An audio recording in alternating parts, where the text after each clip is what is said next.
And so if you only focus on your pseudo, you'll get good at it, but then you may not find what you're actually good at. Because everybody has different face shapes and body sizes, you're going to do things differently. But make sure that you learn as much as you can and cultivate it equally. Because at some point, you're going to go, oh, this is what I'm really good at. This is my special talent.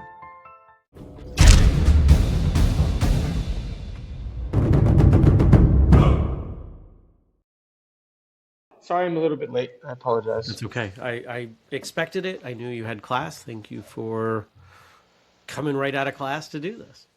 Oh, yeah, sure. And my class wasn't even here in my dojo. It's I teach Tai Chi Chuan to a couple assisted living facilities. Oh, cool.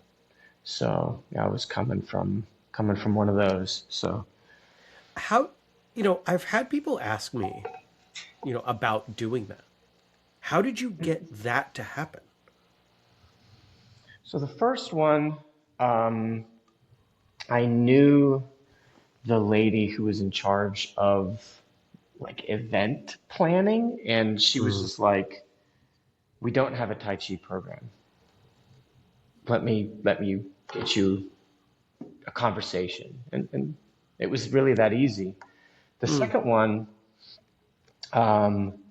there's a gentleman who was teaching for years and years, and he's retiring, and I had taught just a small little session at a local law firm that my wife works at. And one of the guys, knew the Tai Chi instructor that was retiring, told my wife, and was like, "Hey, would your husband be interested? I'll get you his phone number." And so then I chatted with the guy who was retiring, and that's kind of how that happened. So, I mean, I'll be honest, I didn't go looking for it. Right. Do you enjoy teaching that group though? I love it. Yeah. I mean, I like teaching all ages. I don't really care, but I really, it's funny, when I was little, like little, my family would travel and perform at nursing homes. We were kind of like a traveling, Romany family, and so I've always kind of felt comfortable in those sort of settings. So I get along with them well. There's one cool thing about the elderly population, if I want to call them that, but they're very honest. They're not going to beat around the bush with you anymore. Nope. They know what they want. They know what they're expecting. And if you don't have it, they're moving on, right? Yeah. And I really like that. I wish that more people were more confident in what they wanted and what they wanted to say and just said it. I'd imagine that makes you a better instructor. I mean, it can, right? Yeah. Because you can't, how should I say? There's no reason to sugarcoat anything. There's no reason to, you know what I mean? You just have to, but then it requires you to be confident in what you know and what you do, so that, a student's not going to be like, "Well, what about this?" And you could go, "Well, yeah, we could do that." And like, no, you can't, but you want to say that because you want to keep the student, but it's not healthy in the long run anyway, so. Yeah. Okay. Tell me, and if you're okay with it, we're just going to let this run. I mean, sure. I mean, what started as a quick question turned into a great start for an episode. So, welcome everyone. Thanks for being here on Martial Arts Radio. We're with Dan. Thanks for being here, Dan. Thanks, Jeremy. What does the rest of teaching look like for you? Like, you've got these programs, but you have your own school. Like, where are you, and how often, and how, and that's the setup to the part that I really want to ask, which is, how do you find the balance with all that? Oh gosh, lots of sleep. No. So I teach almost every day, Mm. but so I do have I do have in-person classes here at the dojo. Mhm. Um, I teach Tai Chi, Tang Soo, swords, stick work. I teach calligraphy classes, teach all that stuff in person. And then I also teach, at these assisted living facilities, only Tai Chi though. Um, but then I also You're not teach teaching virtually. sword work at the assisted living? No, but it's funny. I had one guy who was like, "So you do weapon work?" And I said, "Yeah." He's like, "Wow, like what kind?" And so I grabbed like a PVC pipe and I was like showing him some stuff. And one lady was like, "I think I want to do that." And I'm like, "Let's do it, but you got to come to the Yeah. school. I'm not doing it here." But but then I also do virtual. So I have Mm.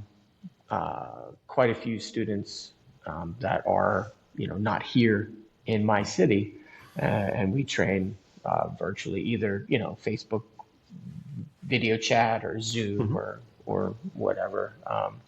So I've got students in Australia, the UK, and all over the US, and so that's a lot of fun too. So I teach all sorts of ways, and I was teaching virtually before COVID. That was going to be my next question, was where did that fit in? So when did you start virtual? Because I A think, here long we time ago. are, it's 5 years past, Mm-hmm. and 5 years ago, 5.5 now, Mm-hmm. the prevailing attitude in our industry was you cannot learn online. Mm-hmm. So what is widely accepted now, you were a bit of a pioneer. Tell us about that. Yeah. So I was helping with an organization that I was in, and as we were growing, people wanted to train together, and so even back in 2016, 2017, I was teaching over um, virtual, like we used Google Meetups, and we used Facebook Messenger, and we used all sorts of stuff before Zoom really became the main platform. I used Skype and all that jazz, and it was really primarily because everybody wanted to know, okay, so how do you do this part of the form? How do you do this part of the, like it was really Mm. mostly like I was teaching teachers. Hmm. So I wasn't taking brand new Mm. white belt students and trying to teach them Which, online. which of course is such a dramatically different thing. Refinement Very, versus the initial understanding of any skill. Sure. very, right? So I wasn't doing that, but but I was quite successful with it, and I found myself Mm. very successful with it, and I was able to even get people to progress in rank that way. Um, and then when COVID hit, I had a lot of people coming to me going like, how do you do this? What do you do? Mm. Right. And so it was really cool to watch that change happen in our circle, our martial arts circle. Um, you started to see like people who were incredibly anti solo training, like we'll use quote unquote forms, like people who were anti forms, but then they had no way to train with a partner. So then they started creating forms. That was But they kind of didn't cool call them too. forms. No, they didn't. No, of course. But like that was very interesting for me, right? Yeah. But and my teacher at the time really struggled teaching virtually. So Mm. people would want to train, and then so they would, I would help out in that regard. And it was a lot of fun. So I still do it. I still have students all over the place. Right Yeah. on. Yeah, it's fun. You rattled off a few things that you're teaching, and something tells me that it's not even the full list. So we've got to get some context for that list. How does that all happen? Calligraphy So and sword and Tai Chi and what else? it's all the same, man. Well, some people agree with that. And ultimately, sure, but Sure. if I show up for day one of a calligraphy class and you put a sword in my hand, that's It'd be might really not be what I cool, was wouldn't it? expecting. It'd Be be, really cool though. it'd be better the other way. I show up for a sword class, you put a pen in my hand.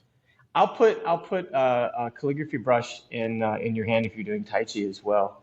Mm, Because there's a movement like in single whip, right? We have this like circular motion, and a lot of people like do weird stuff with the hands. And so mm, I put the brush in the hand and you hook, and then you have to like spiral on the axis of the calligraphy brush. And that's kind of cool. But you know, whatever. So I started my martial arts journey primarily in Tangsudo, which is mm, Korean karate, right? mhm, I grew up in Western Pennsylvania, Pittsburgh area, and so Tangsudo was kind of everywhere. It was like probably you can't drive, you know, 5-10 miles and not see a Tangsudo school. I'm exaggerating, but they're kind of everywhere. And so that's my primary system. I've been doing that 30 years, right? 31 mm. years. And then I started training in sword. I fenced. I did kendo. I've done katori shinto-ryu. I've done mugai ryu throughout the years. I've done hima. I love hima. Mm. In my opinion, I think that once the sword is drawn, the Europeans are better sword fighters than the Japanese. So I love hima. Um, that's going to get me in trouble, but that's okay. So, but I started doing Tai Chi in, man, it's been so long. I'm trying to remember. It was either like senior in high school or a freshman in college. That time period of my life is kind of crazy. I don't really remember which one it was. Um, but I was lucky that one of our senior ranking Tungsten practitioners in our organization was also a very senior ranking Tai Chi practitioner Mm. in the Chen Manqing lineage. Like Chen Manqing taught Ben Lo taught Arnold Lee, Arnold Lee, taught us. And so he would come up and do seminars. And so like that was like my big introduction to Mm. Tai Chi Chuan. Um, And so that's really kind of and in my lineage of Tangsudo, Tai Chi is in the curriculum. So Oh, yeah, this believe it or this is not. a first for me. Yeah, So I haven't heard I that. I come from a lineage that was started by a man named Huang Yi. So you've heard of the Mudukwan school, Mhm. probably, right? So he Yep. created the Mudukwan, and in his curriculum, he included the Yang style 88 long forms. So it's actually a part of our curriculum. Interesting. Most people Okay. don't do it, Right. And but it's funny it's now there. that once I said I haven't heard of this before, I'm actually second guessing myself. And I'm not, Mm. because, we're 1,000 and whatever episodes in. I'm not going to Mm. be able to pull out who it was. But I Yeah, feel like I may, and to the audience out there, or maybe Andrew, when you do the back end stuff on this, maybe somebody remembers who this is that I'm thinking of. Because yeah, that would be interesting to see. Like, sounds like a good chance you know who this person is. probably. Okay. Yeah. So given given that initial exposure was, I mean, let's face it, especially when you're first starting out in martial arts, Tang Sudo and Tai Chi are so dramatically different at Mm. those fundamental levels. Is is that what cultivated the philosophy that made you spider off into some of these other things that, I mean, let's face it, you're probably the second or third calligrapher we've had on the show in Cool. 10 years. Oh, wow. Yeah. And I see the martial in that from the outside, right? I've not done it. Mm-hmm. But do you think that tracks back to you're starting in Tang Soo Do and Tai Chi?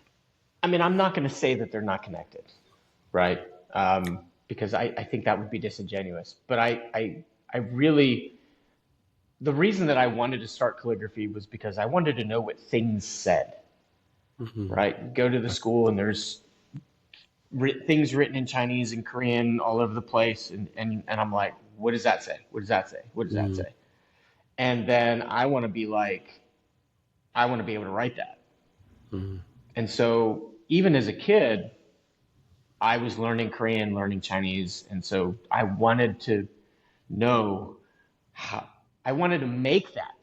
I wanted my own calligraphy up there. So Yeah. that's really what prompted it. Okay. But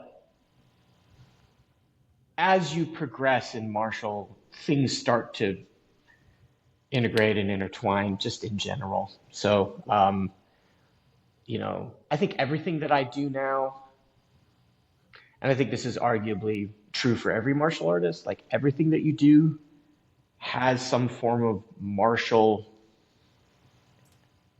essence to it, right? Yeah. So calligraphy nowadays is as much of a martial practice as anything else. And then we always hear the term, in Japanese, bunbu yodo, and in Korean, it's munbu yodo. It's this, the path of both martial and scholar, and the ability to practice both the physical combative aspect, the life protection aspect, but also the mental aspect, the scholarly aspect, the history, the terminology, the philosophy, reading the classics and things like that. Those, not everybody does it, and I'm not saying that you have to, but you know that's how my journey ended up cultivating. Sure. I think for most of us who've been training for a while, unless you're someone who's, actively avoided cross training. I mean, you train for 20 years, you kind of can't help it. Like somewhere, somebody that you look up to is going to make you learn a different thing, Yeah, and maybe you can fight it. But everybody I know who's been training for, decades yeah, has done a bunch of cross training, and they all say, roughly what you're saying. It's yeah, it's all the further you get, the more similar it is than it is different. right. And so what I find interesting is when someone has reached that stage where they start to look at things that way, learning of new things becomes very different. So Hmm. of the things that you do, what's the thing that you added in most recently? Most recently,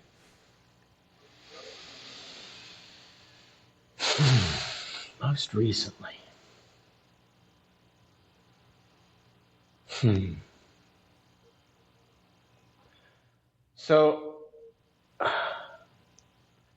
I'm just going to go ahead and this is probably just going to be probably the easiest thing to do. So this Saturday, I was lucky. I went up to North Carolina and helped out at a Koranja, high level, right? High level done testing. She was testing for fourth dan, and we had a 3-day weekend of training and testing, and it was Cool. lovely. And on Saturday morning, I've done archery before, but I've never used a Korean bow with the thumb draw. And so Oh, Saturday morning, I got to use a thumb draw Korean bow, and I loved it. It was phenomenal. And so that's probably the newest thing for me. And I'm already looking at bows. okay. So now that we've got the setup, here's the question: Yeah. as you were starting that process, Mm. obviously, I'm imagining somebody's giving you some instruction. Hmm. But all instruction leaves the responsibility of translating that instruction to movement up to yourself. Hmm. So, what was going through your mind as you're experiencing this bow for the first time?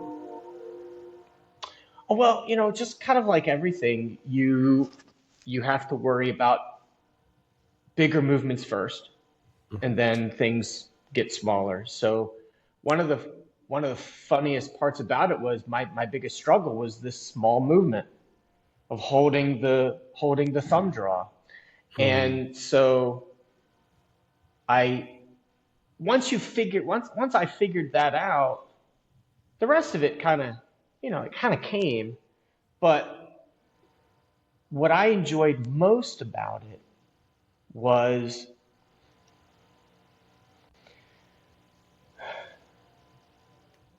you know how like sometimes when you've been doing something so long, you tend to either go two ways. You tend to like everything becomes so second nature that you don't have to think about it, or you think about it way too much.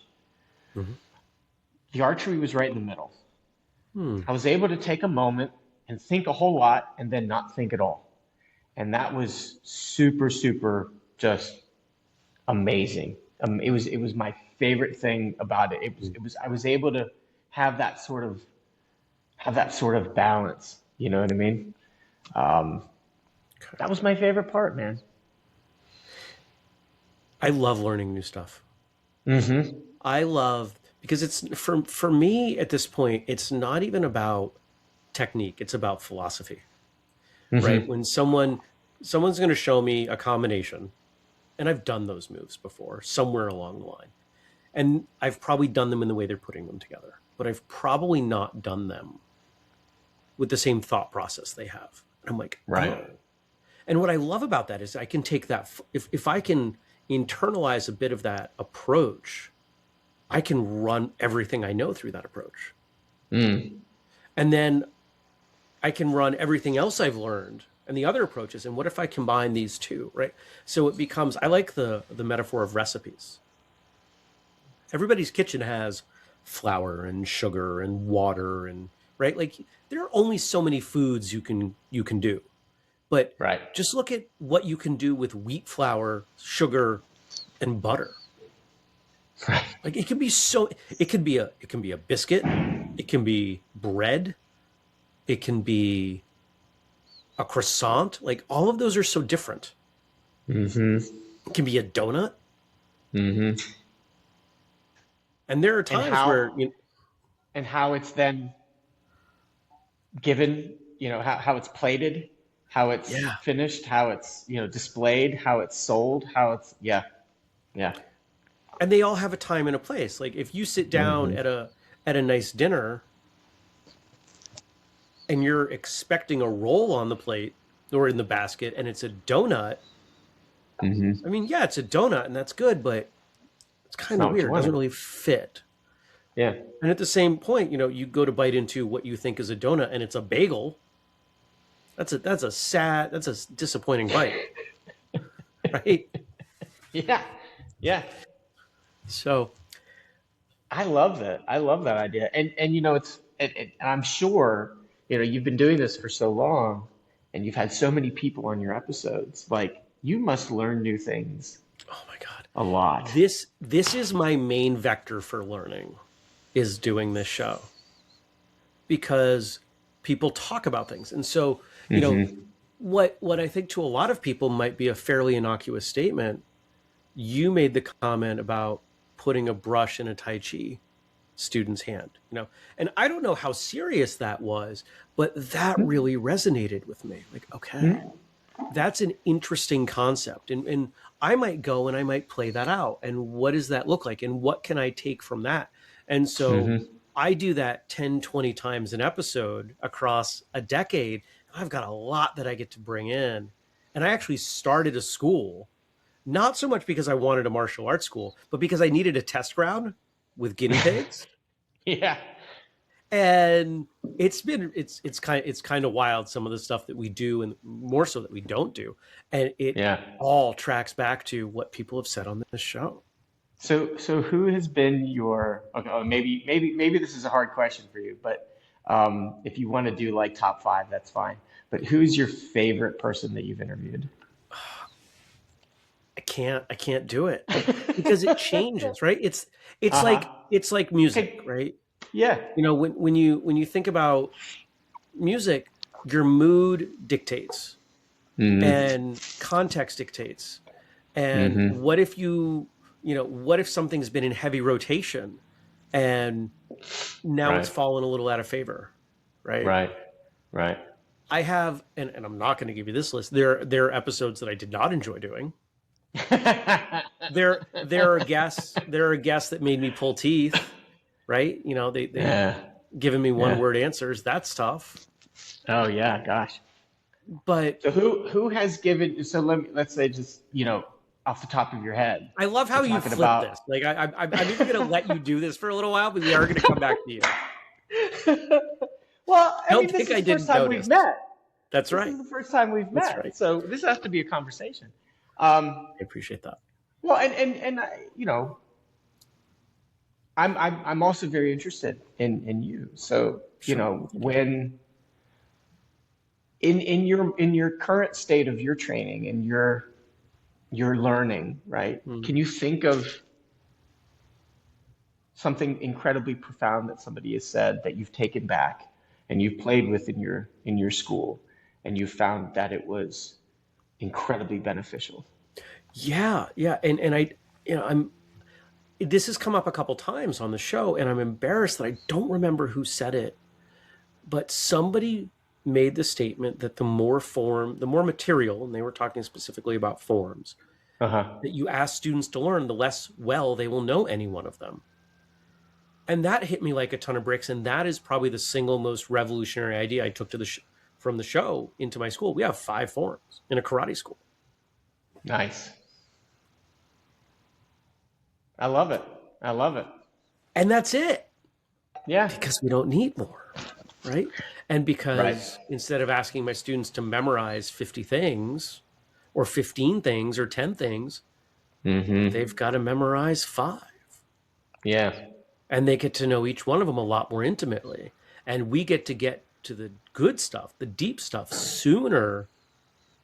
I've got students going really deep by first degree.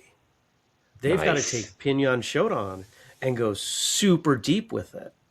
And there's a whole side thing with that. But I'm watching them do this, and they progress faster. They're getting better faster. That's because awesome. We only have 25 techniques. We have 5 kicks, punches, blocks, strikes, stances. 25 total. Yeah. So instead of coming at it from all these different, now we're going to do the jump this and the spinning that and the sweep this and not. I love martial arts, right? You don't cross train if you don't also want all that other stuff. But we reach a point where they're like, okay, I know how to do this kick, and I'm like, great, yeah. Now, how do you apply this kick? Yeah. How do you understand? And they, yeah. All those other versions are just variations. Right. That's all they are. Right. Yeah. Right. It's one of the things, I grew up, and this is probably my least favorite thing about Japanese and Okinawan martial arts is, every minor variation is in a lot of schools is presented as a separate thing with a separate name and a separate set of instruction. And it just, I think you're losing the recipe, right? Like you're micromanaging. Okay, well, instead of using Himalayan salt, we're going to use, this Tibetan salt, which is really, it's a Himalayan salt, but it comes from over here and it's sourced, and you got to, and I'm going to read the back of the package to you, and you know what? When it goes in the bagel or the muffin or the whatever, it's salt. The chemical reaction treats it like salt. So does it matter? Does it matter when you're putting in, an 1/8 of a teaspoon? Yeah, I agree with you. You said early on how much you loved teaching. And I find that's a really, most of the people who come on the show are instructors in some way, and most of them enjoy instruction, right? Like you don't tend to stick around in martial arts for terribly long and hate teaching. We've had a few over the years who are like, I really don't like teaching. But I would say 95% plus really do enjoy it. Right. What was your early experience with teaching? And did you love it right away? Yes. Yeah. So my mom taught dance out of our house, like even when I was a kid, right? So I What grew. styles, like what formats of dance? She was primarily ballet. I think she did tap, she did um, lyrical and stuff Okay. like that. But So she was classic primarily, stuff. yeah. She was primarily a ballet dancer.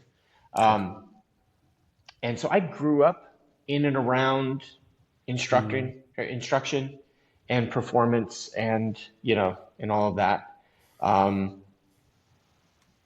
when I started training martial, I mean, I don't remember when the first time I taught something was, but it just mm, like I am a teacher. Like I mean, I'm sure you've heard people say it all the time. I can't do anything else. I'm yes. not good at it, right? I'm just not good at it. Um, but I also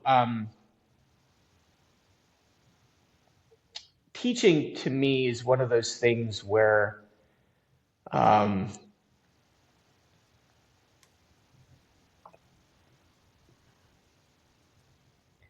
it's I'm trying to think the best way I can put this. When you teach somebody something and they have learned it, even to a degree, you can't take it back. Mm, There's no refunds mm, because you can't return it. As soon as that lesson has been learned, not just listened to, not just you know what I mean. Like I as do. soon as it is learned, you can't take it back. So there's no the act of teaching is something that is different Mm, than say if you buy a piece of calligraphy from me and I send you a scroll and you say I don't like it. You could burn it, you could rip it up, you could throw it in the trash, and you'll never have it again. And I have to make you a new one. That does not exist within teaching. mm, And to me, that is one of my favorite aspects of teaching because then you not only do you have something that is um, unrefundable, unreturnable, but you also have a part of me. mm. And so we have this connection in a way that doesn't exist in a lot of other places. And I love that. I love it. Are you a good student? I hope so. Okay. Um, I mean, yeah, I ask because you're thinking about that dynamic, right? The yeah, dynamic yeah, of how that information is conveyed. yeah. And I think most really good instructors are really good students, I mean, but not all of them. I would say that I like to think that I am, Okay. um, but I've had some tumultuous relationships with teachers Yeah. in my past. So does that mean that I'm a bad student, or what does that mean, right? So that Maybe if you had a um, tumultuous relationship with all of your instructors, we might be able to infer that. But some, not all of my no, not all of my teachers. I would say that I am a perpetual student. hmm, So perhaps that would make me a good student. I I am constantly trying to learn something and trying to get better at something. Um, Sometimes that is just, reading or trying to connect dots with history or reaching out to people about something. Like I'm constantly hmm, picking people's brains about hmm. stuff. So maybe that means, yes, I'm a good student. I don't know. Maybe you'd have to ask other people, probably. I don't think that humans are pretty bad at judging ourselves. So I would say you'd have to ask somebody else. Do you like being, you said you're a perpetual student. Do you enjoy that process? Oh, yes, absolutely. Oh, yeah. Then you're Oh, yeah. if you enjoy being a student and you are a perpetual student, I think it's fair to guess that you're a good student. I'm just me.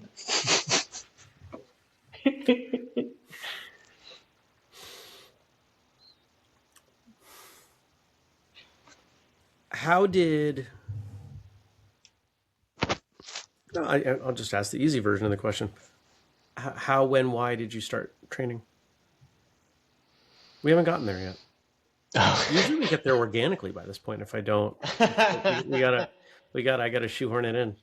I mean, I don't know. Everybody has kind of the same story. They don't. No? No. I mean, okay. So I think the easiest answer is I grew up in the 80s. I was an 80s child. So Teenage Mutant Ninja Turtles, Karate Kid, Yeah. right? I mean, I was after the Bruce Lee generation. No. So Bruce Lee had no influence on me whatsoever. I, you know, but I'm also very much a philosophy person. I majored in comparative theology and philosophy in college. I decided to go and become a monk, so I lived in different monasteries throughout my young adult life. So I guess I've always wanted to be that wise man on the mountain,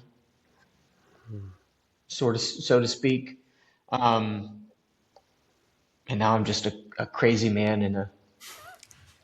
Those are the same coin. It's just different side. So whenever somebody tells me, I was also a philosophy major. Whenever somebody tells Nice. me they aspire to occupying that position, Uh-huh. it seems to be it's because they either had someone that did that for them and it was such a powerful experience that it changed their life, or they didn't have that and they needed it and they don't want someone else to go through that. Right. Which were you? Um, a little bit of both. I didn't have so I was constantly seeking people to guide me in that way. And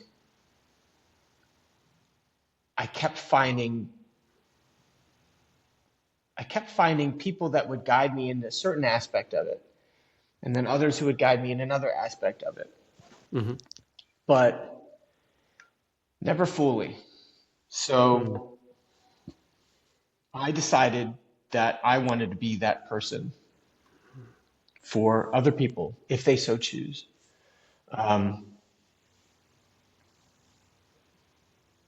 If that makes any sense. It does. Yeah. It does. Yeah. Yeah.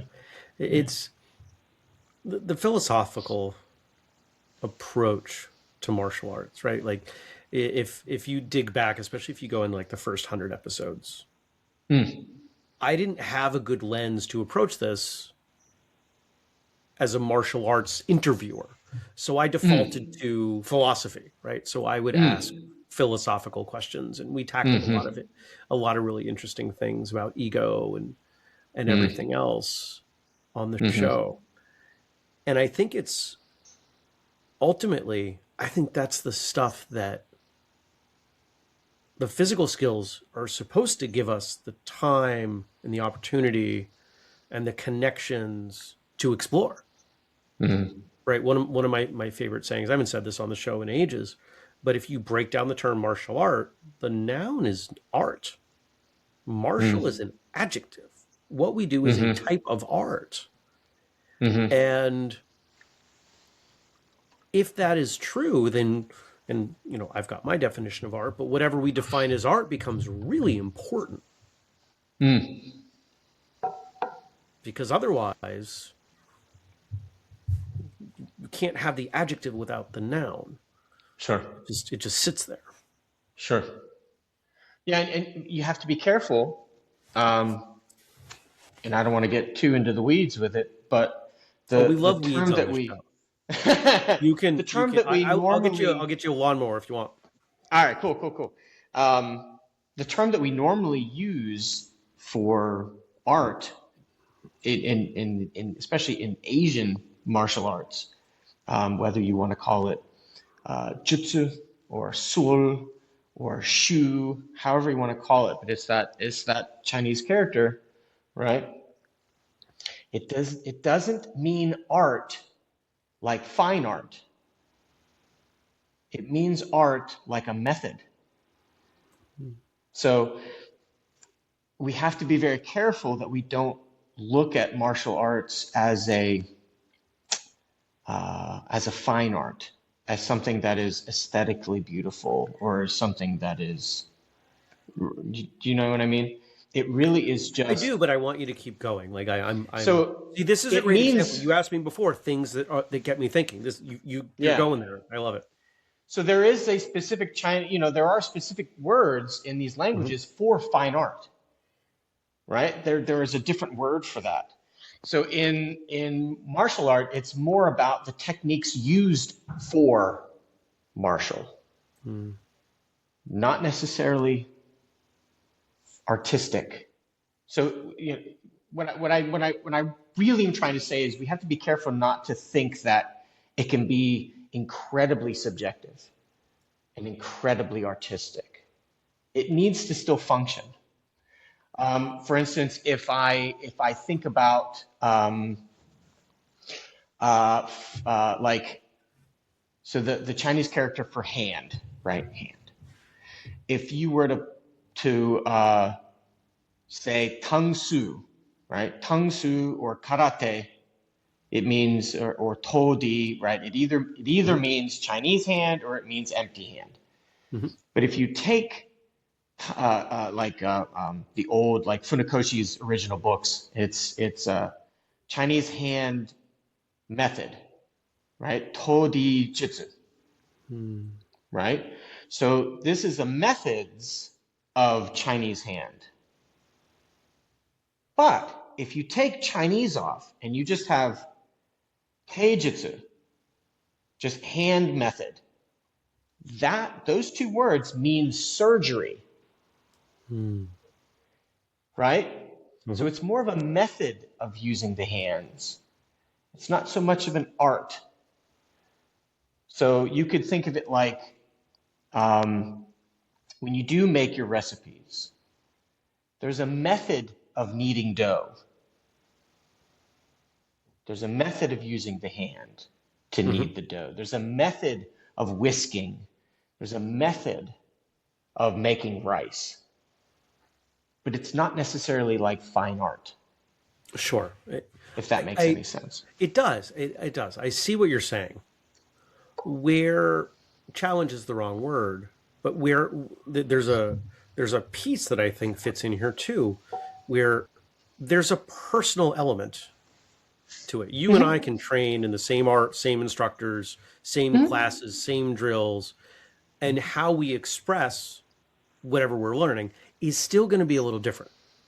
And to me, absolutely. You can look at that, and I do, as that's the artistic piece. Like it's the expression, it's that personal element that we can say that is the style, so to speak, right? Like that is your style of teaching the art. And some people will say that is to be beaten out of you, right? Like that uniformity is what's most important. And right, which I disagree with. I strongly disagree. Yeah. It's Yeah. that individual expression, I think, becomes the goal. And I think and this is where I get really bummed out when people don't like forms. Because I think that's the easiest way to see that personal progression. At a high level, your form and my form not only shouldn't look the same, but they can't. It's just not possible. Right. Even and the proof in that is watch any synchronized forms competition. The very fact that that's difficult, so difficult to do that it's a competitive event, is proof. Yeah. Yeah. And you know, my lineage founder, right, Pungi, he wrote in his 1970 book. He said, one of the reasons why we have to focus on learning all the things is because in the beginning, you may feel like your pseudo is very strong. And so if you only focus on your pseudo, you'll get good at it, but then you may not find what you're actually good at. Right? So because everybody has, he says, everybody has different face shapes and body sizes. Everything, you're going to do things differently, but make sure that you learn as much as you can and cultivate it equally. So because at some point you're going to go, oh, this is what I'm really good at. This is my special talent. And then that will take off. Yeah. And then at that point, nobody will look the same, right? Exactly like you were saying. Yeah. And I those phases, that initial phase of I'm just having everything thrown at me, to that refinement and that identification of, oh, here are my things, here are my favorites, my best, however you want to look at it. I think that process is so incredibly fascinating because agreed. It always happens. It happens regardless of what we do, right? Good instruction, bad instruction, instruction targeted at uniformity, instruction targeted at personalization. It always shows up. It's inevitable. And I think if it's inevitable, there's something special in looking at that. And that's why I'm really big. So we talked a little bit about my school. I'm really big. I try to make sure in every class, students have what I call free-form time. It's generally very slow sparring. And sometimes it's themed, or, we put parameters, we call them. Like I want you to... situational sparring. Could be situational, could be, you're not using your feet, or you're only, you can't move forward, you have to move sideways, or like constraints-led approach a little bit. And that's, as an instructor, that's super fun to watch. I said, they're all my guinea pigs, and some of them know this. Some of them were around at the beginning, and I told them, like, this is why we're doing this. And watching that development and watching them, how if this is inevitable, I want to get them there. I don't want them to lose out on stuff, but I want to get them there because I think that that's such an enjoyable place to be. And how do I get them there? How do I help them navigate that path? Now, if somebody's doing their sparring and they come up with something that may go back and inform their forms training, and maybe they go back and they say, well, maybe my elbow shouldn't be here because of the way that I made that work, the elbow is here, but that's not how I was taught. Are you cool with them having two different ways of doing the technique, even in the same, right? Yes. So awesome. Good stuff. I probably have more leeway for what is the correct way to do a form than most instructors. Awesome. And even if they have something, even if they're like, not only do I not think that this is a shuto with this elbow here, I think that's an elbow. Cool. You're allowed to have two versions. You're allowed to have the version where maybe you're competing with it, or maybe as, so like level 5 of our forms, like they've got to show me Pinyon Shodan and demonstrate that they have a unique and personal understanding of it. Awesome. So maybe that's where that starts to fit in for them. But if we're doing it in class and they've got white belts next to them, you better do it the way that we have all agreed to start at. Otherwise, it becomes chaos. You don't like chaos? Chaos has its place. Usually not the most conducive learning environment. But I had a student bringing this up the other day. He was showing me, Yeah. I forget which form it was. He was showing me something, and it looked really good, and it was a little different. And he asked me point blank, he's like, "Can I do it this way?" And I was like, "It feels like it's within bounds." If you're teaching it to somebody, I'm going to ask you to adjust back a little bit, because it's just big enough that it might throw them off if they're doing it this way with one of you and this other way with another one. But yeah, go for it. So you brought up it's within bounds. How do you define that? I know it when I see it.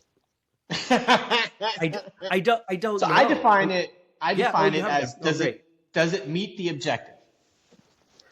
Okay. Right. Every technique has an objective. Sure. Does that meet the objective of the technique? So if you're doing a kick and instead you want to switch it to a punch, that doesn't meet the objective. Right. But if you do a kick, you do a front kick, but instead you want to do maybe like a front pushing kick, or maybe a side kick, or maybe you want to cut the angle and do like a different kind of front kick, does it meet the objective? Sure. As long as you're neutralizing the incoming force, seizing the opponent, and issuing it the way that it would be done the other way. Yeah, totally. Yeah. And I suspect you and I are on similar page. I don't view forms as static. I don't view them as robotic instructions. I see them as, this is a thing. This is simply context for you to work with.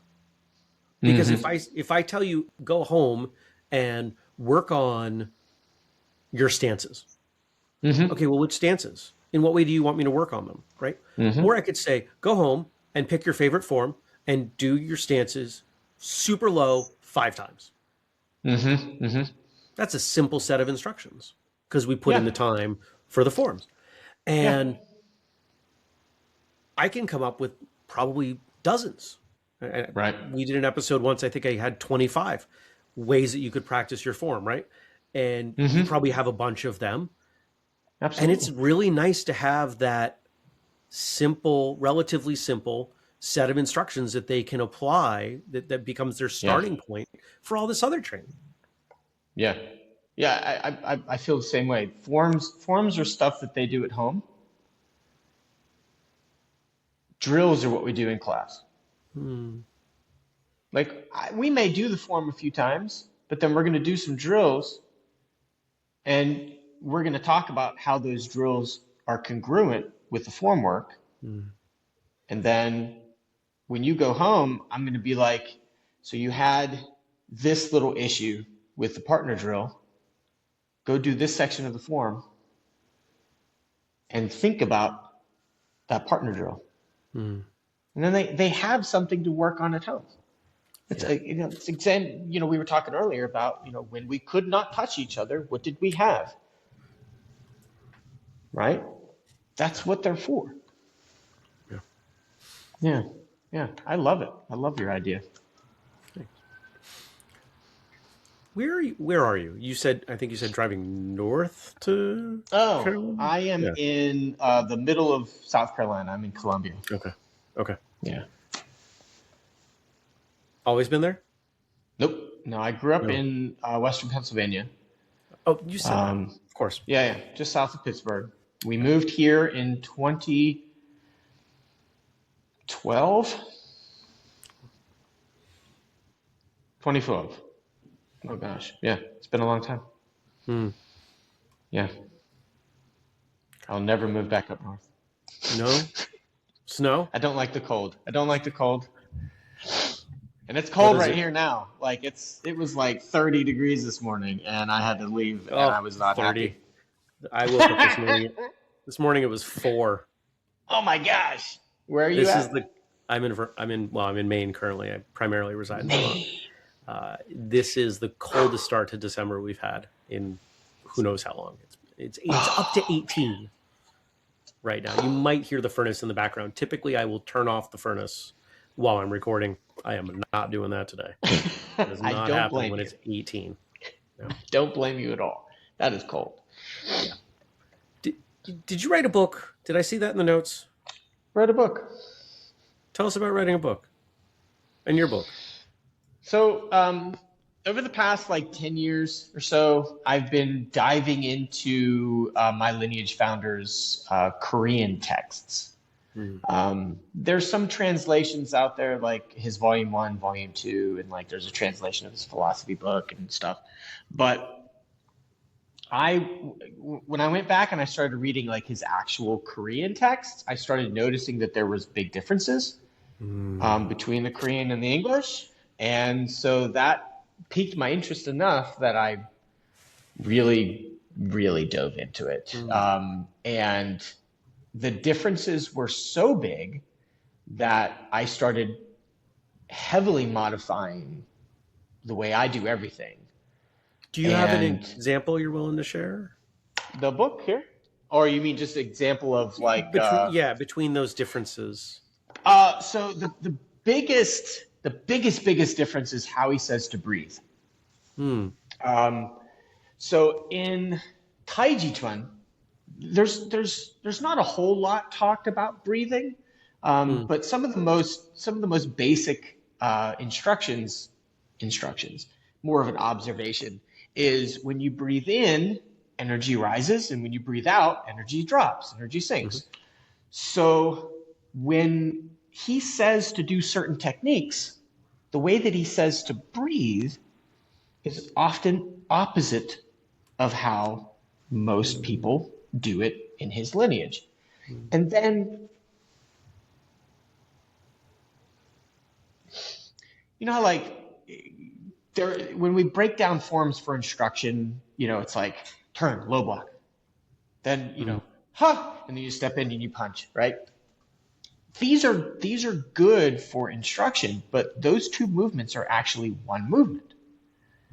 And so there's aspects in his book where, you know, he does number movements, and it was arguably the worst decision he ever made because everybody has decided to just put a full breath on each and every single numbered movement. And so then you get like what I like to call choppy karate. Chop and chop and chop and chop, right? So what I'm noticing that like sometimes 3 or 4 of these movements are strung together with one breath. And sometimes that one breath, that sequence of movement is different in terms of sequence that I learned, and the application of that and how that would be applied drastically changes. And so that's really the biggest difference for me. Plus how he says to issue force. He talks a lot about what's called shinjuk. You probably have heard this term in Korean. It means to expand and contract. 99%, maybe less than that now, because I think the real translation has been making its rounds. But I grew up learning that shinjuk was tension and relaxation, and it's not, right? It just means expand, contract. And so when Hwang-Yi talks about issuing force, he talks about doing so with shinjuk, with expansion and contraction, not whipping motion, not like a whipping power. And so when I started to read this and I started to look at the way he said to breathe, the way he started to issue force, his instruction on how to stick connected here and follow and do not lose the opponent, which is directly from the Song of Pushing Hands in Tai Chi Chuan, and, you know, direct Tai Chi principles. And then, you know, he talks a lot about the way that, you know, you use different energies like in Tai Chi. And then, so it started to really kind of make me go, nobody does this. I need to write a book. And so I did. Cool. Yeah. Did you enjoy writing a book? I hated it. Ask me how I know to ask that question. I'm glad that it's done. But I yeah. If so, I often make this joke that, no martial artist starts a school because they think it's a great way to make money. Oh yeah, absolutely. But in comparison to writing a book, it is the greatest get-rich quick scheme, because writing a book is so much work, and when you're done, I think the statistic on like top level publishing, I want to say that it's like 1 out of 100 books actually does something. Mm-hmm. Now that number, I might be off by a few percentage points, but the vast majority, 90+% of books barely sell. Yeah. And it's the other books that keep it going. Yeah. But I'm going to guess that in the same way that teaching helps you learn yourself, writing that book probably helped you learn. It did. It first and foremost, it helped me isolate the congruencies far more than I had in my brain just from reading and taking notes. And it was a lot of fun too, because the book not only has quotes from his text, but it also shows quotes from old Chinese, Tai Chi quotes, old karate, books, and basically showing here, he's not alone in saying this, that there's precedence for this, and he and other arts agree with this. So it's not like he's saying something crazy. There's actual, congruence here. There's precedence for this here. So that was a lot of fun, and that was something that I can't just like pull out of my brain like that, right? Some of it I can, but not a lot of it, right? So what it did, and oddly, as much as I hate writing, this is only volume 1. So I'm going to publish volume 2 next summer, because I just had so much. Like, this is 430 pages. And I had so much that I'm going to have volume 2 and maybe volume 3, because this ended up becoming a what book? Like, what did he say? What are the principles? What should I be paying attention to? That sort of thing. And then volume 2 is going to be a how book. Basically, here are some practices, here's some methods of cultivation, here are some things that you can actually do to cultivate this thing that he's talking about. And then I don't know what volume 3 is going to be yet. Maybe it's the why. The why, maybe. The why book? Maybe. But it's been helpful too, in that now, I've shared stuff on, we always share stuff on social media, and I've shared quotes of this guy for years, and some people like the quotes and some people don't like the quotes, but the book has now gotten to a point where, there are people who have bought it and read it that I don't know who they are. And so they message me and they go, hey, I'm on chapter this. Can you explain this more? Can you share some videos as to what he's talking about? That has been what I'd hoped would happen. And so I'm glad that it is. That's pretty cool. But the book itself, for the most part for me, was just like, I need to make this concrete. I need to make this something that I can have, I can put down, and then I can move forward into explaining it better. But it had to go out. It had to be done. It had to go out. It's not perfect, but no book is perfect. No book is perfect. Yeah. Dan, if people want to get a hold of you, or first, where do they find the book? Let's do that. So the book, you can buy it on Amazon. So it's called Chayanhua. Chayanhua means naturalization. Chayan means nature. Hua means to transform. So Chayanhua literally is naturalization. It can also refer to like naturalization in terms of like citizenship of a country and things like that. But within the context of martial art, it means to make yourself, your technique, everything that you do as natural as possible.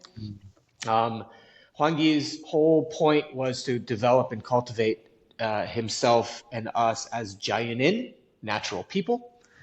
So the book is called Jianhua, Cultivating Natural Principles.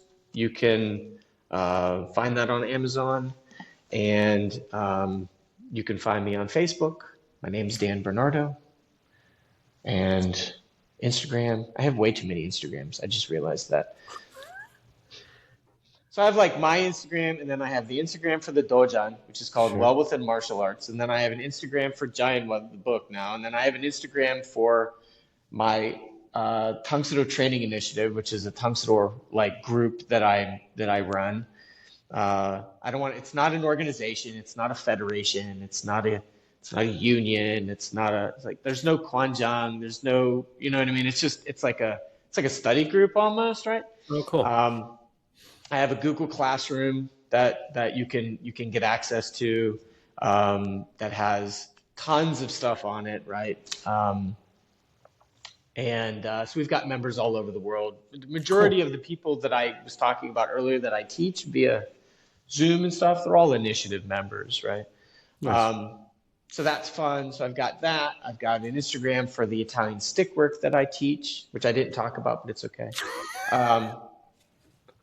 Yeah, I knew there was more that you were when you kind of. I did ask you for a list at one point because I could just tell that we hadn't completed the list. Italian stick work. Okay, it's not important. Okay. We'll put that aside. It's not important. There's your second episode. We'll talk about Italian stick.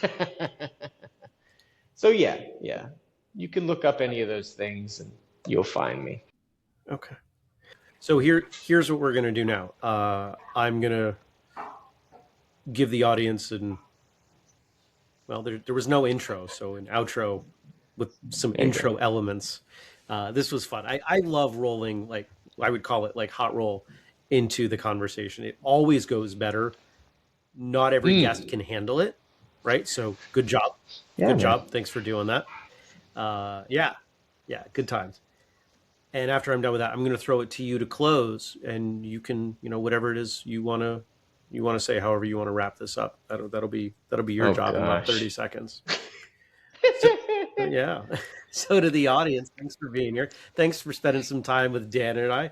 And I hope you enjoyed the episode. And if you didn't, I did. And so that's fine. If you want to check out the show notes, the transcript, we'll link all this stuff. The best place, whistlekickmartialartsradio.com. Wherever you're watching or listening, you probably have show notes there. They're not complete. We try to make them complete, but there are things that we're just not allowed to put in that they filter out from us, even if we try it. So that's why we try to push you over to the website. And of course, while you're on the website, please make sure you sign up for the emails. The emails are free because they're emails, and we send you an email every time we drop an episode, twice a week. So if you want the audio version, the video version, they're right there, one click. You won't miss an episode. And we even started to sprinkle in some bonus material because there is bonus material. And yeah, thanks for your time. And so, Dan, thank you for your time as well. I appreciate you being here. And how do we close today? What are you going to leave us with? So I guess the best thing that I can say is thank you so much for having me. And for those of you who are listening, thank you for putting up with my insanity. And remember that you're awesome. Keep being awesome. Keep training, because that's the whole point.